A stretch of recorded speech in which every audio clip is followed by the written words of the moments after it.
প্ৰথমে সকলোকে নমস্কাৰ জনালোঁ লগতে আপোনালোকলৈ লৈ আহিছোঁ কণ বিলাহী আচাৰ এইকেইদিন কণ বিলাহী ইমান বেছিকৈ ওলাইছে যিহেতু সাপ্তাহিক বজাৰখন মোৰ হোটেলৰ সন্মুখতে বহে সেয়েহে লোকেল বিলাহী বা লোকেল শাক পাচলি বহুত বেছিকৈ ওলায় এনে ধৰণে সুবিধা পালে লৈ থওঁ লগতে কণ বিলাহী আচাৰ বনাবলৈ তেনেই সহজ সেইটো নিশ্চয় সকলোৱে জানে আহকচোন তেনেহলে মই কেনে ধৰণে বনালো চাও এইটো আমাৰ ভগা পাচি ইয়াতে মই কণ বিলাহী কেইটামান ঠাৰি গুছাই সুন্দৰকৈ ধুই পখালি ৰ'দত দি পানীটো শুকুৱাই দিলোঁ ভাবিলোঁ খুব কম সময় ভিতৰতে আৰু খুব সহজভাৱে মানে অকমান বিলাহী আচাৰ বনাই থওঁ কণ বিলাহী কি পেলাইছ বৰুদা এইফালে কিছুমান মছলা লৈছোঁ যেনে ধৰক ধনিয়া জিৰা আজুৱাইন এনেকৈ পিচি থোৱা লগতে অকণমান ৰেড চিলি হালধি নিমখ সোৱাদ অনুসৰি সকলোখিনি ল'লোঁ এইফালে আকৌ এই টোপোলা তাতে অলপ আছে চফ এইটো মানে মিশ্ৰণ কৰিম ঠিক আছে মই আপোনালোকক অকণমানি ভিডিঅ'টো প্ৰস্তুত কৰি দেখুৱাইছোঁ যদিহে এই মোৰ অকণমানি লগতে সহজভাৱে বনোৱা কণ বিলাহী আচাৰকণ আপোনালোকৰ ভাল লাগে তেনেহ'লে লাইক কমেণ্ট কৰি দিব এয়া মই সৰিয়হৰ তেলখিনি গৰম কৰি ল'লোঁ ইয়াত 500 গ্ৰাম তেল আছে ইয়াতে 4টা নহৰু থেতেলিয়াই দি দিছোঁ এয়া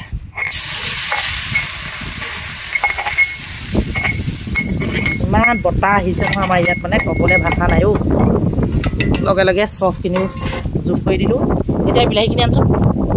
খুব বতাহ মাৰিছে মানে কি ক'ম আপোনালোকক ইচ্ছাম দেখিছে নাই হাওকৈ লাহে ঢালিলে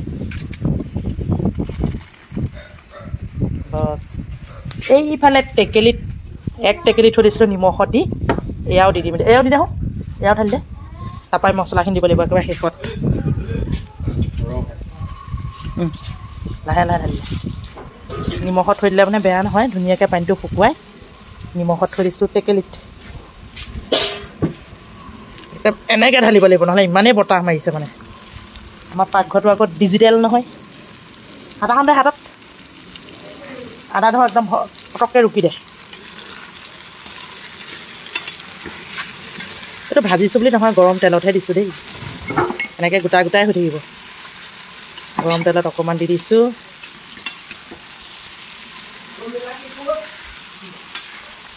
টেঙা বিলাহী আচাৰ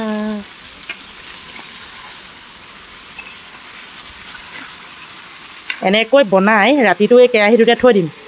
সম্পূৰ্ণ ঠাণ্ডা হোৱাৰ পাছত এটা চিচাৰৰ বৈয়ামত ভৰাই থ'ম এক টেকেলি কিন্তু এই টেকেলিতে ভৰাম দেই এইটো আকৌ গৰমে ভৰাম নিমখত দি থৈ দিছিলোঁ কি বস্তু খুন্দনা হয়তো দিলোঁ নহয় এই আদা ধৰ ৰুকি দেতো ৰুকনি বোপায়ো ৰুকনি ক'ত বিচাৰি গ'লি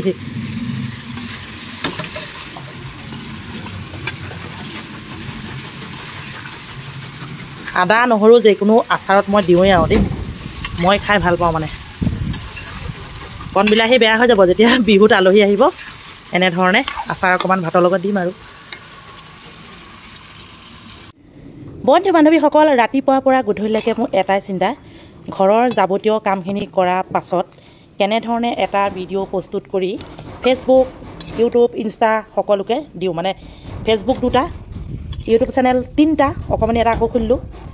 তাৰপিছতে আপোনাৰ ফেচবুক 2টাটো সেইটো ক'লোৱেই নহয় পাহৰি গ'লোঁ বাৰু ইনষ্টাগ্ৰামো মোৰ 2টা আছে দেই মই মাজে 2টাই চলাওঁ সদায় নহয় আৰু সদায় এটা চলাওঁ আৰু মাজে এটা চলাওঁ এইয়া এতিয়া গৰমে ভৰাই আছোঁ ইয়াত এটাত মানে এনেকৈ ভৰাই দিছোঁ এইটো গৰমে ভৰালোঁ একো নহয় মাটিৰ পাত্ৰ ইয়াৰ পৰা অলপ তেল ইয়াত দিব লাগিব খুব সহজে বনাইছোঁ আগতে মই এনেকৈ বনাই থৈছোঁ বহু দিনলৈকে বেয়া নহয় মানে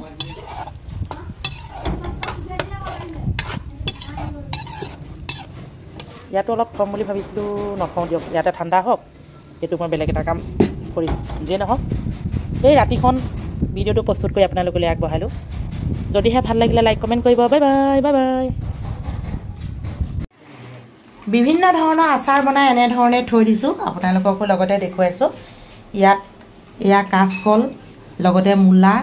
খুব ধুনীয়াকৈ শুকুৱাই থৈ দিছোঁ এইবিলাক পাছত বনাম আপোনালোকক দেখুৱাম শিলিখাও আছে যে নহওক আজি ভিডিঅ'টো চাই আপোনালোকে কেনে পালে বাৰু জনাবলৈ নেপাহৰিব লগতে ভাতৰ কাঁহীখন দেখুৱাই দিছোঁ দেই। কাঁহীখন নহয়, মাছকণহে দেখুৱাইছোঁ, মানে সৰু সৰু মাছ কণ বিলাহী দি ৰন্ধা। কেনেকুৱা লাগিলে ভিডিঅ'টো জনাব। আৰু মোৰ দোকানত এইকেইদিন মই খুব পিঠা বিকি আছোঁ। 100 টকাত 14 পিচ পাব, ধুনীয়া ধুনীয়া পিঠা, খুব সুন্দৰকৈ বনোৱা হৈছে। পাৰিলে আপোনালোকে আহিব, ল'বহি। যিসকল ওচৰ চুবুৰীয়া তেওঁলোকক কৈছোঁ আৰু। ঠিক আছে, আজিলৈ আহিলোঁ, বাই বাই।